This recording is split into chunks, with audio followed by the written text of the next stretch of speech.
আসসালামু আলাইকুম। বর্তমান সময়ে দেখবেন যে প্রাইমারি স্কুলগুলোতে বা সরকারি স্কুলে ভর্তি পরীক্ষার একটা ভালোই আলোচনা চলতেছে। তো এই ভর্তি পরীক্ষা নিয়ে এতদিন তো লটারি ছিল সেখানে ধারণা করা হতো যে দেখা গেছে যাদের মেধা আছে এরা সরকারি স্কুলগুলোতে চান্স পায় না, ভালো ভালো স্কুলগুলোতে পড়তে পারে না। কারণ কি? কারণ ভাগ্যের উপর নির্ভরশীল অনেকটা। তো সেক্ষেত্রে হয় কি, একটা মেধাবী একটা অংশ হয়তো এই লাইন থেকে সরে যায়, এরকম একটা কথাবার্তা চলতেছে। এখন ভর্তি পরীক্ষা যদি হয় আবার, তো ভর্তি পরীক্ষা হলে আপনি বুঝেন যে এখানে বড় একটা গোষ্ঠী, এরা দেখবেন যে সবাই ভর্তি পরীক্ষার পক্ষে চালাচ্ছে, জোর প্রচারণা চালাচ্ছে। এরা কারা? এরা হচ্ছে মূলত দেখবেন হয়তো কোনো কোনো স্কুলের টিচার, আর হচ্ছে গিয়ে হলো কোচিং ব্যবসায়ী, এরা মূলত। তো এদের ইয়েটা হচ্ছে কি, এরা সবাই যারা এই যে ধরেন লটারি যখন শুরু হয়েছিল তখন এদের ব্যবসাটা মন্দা গেছে।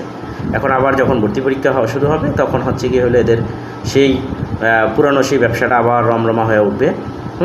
তো হবে কি, হবে এই শুরু থেকে একটা শিশু তার জন্মের পরে স্কুলে ভর্তি হবে, তার শিক্ষা জীবনের প্রথমেই সে কিন্তু বৈষম্যের শিকার হলো। কেন?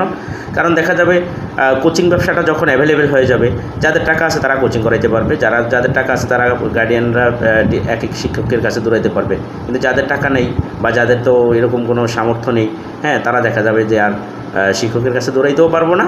অ্যাট লাস্ট হবে কি, হবে তারা এই শিক্ষা ব্যবস্থা থেকে ঝরে পড়বে।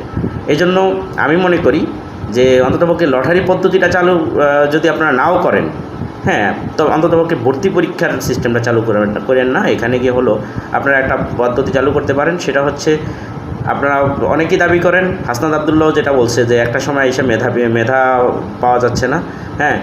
দেখা যায় অনার্স ইন্টারমিডিয়েট কমপ্লিট করার পরে ঢাকা ভার্সিটিতে যখন ভর্তি পরীক্ষা দেয় তখন বড় একটা অংশ দেখা যায় যে তারা মেধাশূন্য অবস্থায় আসে।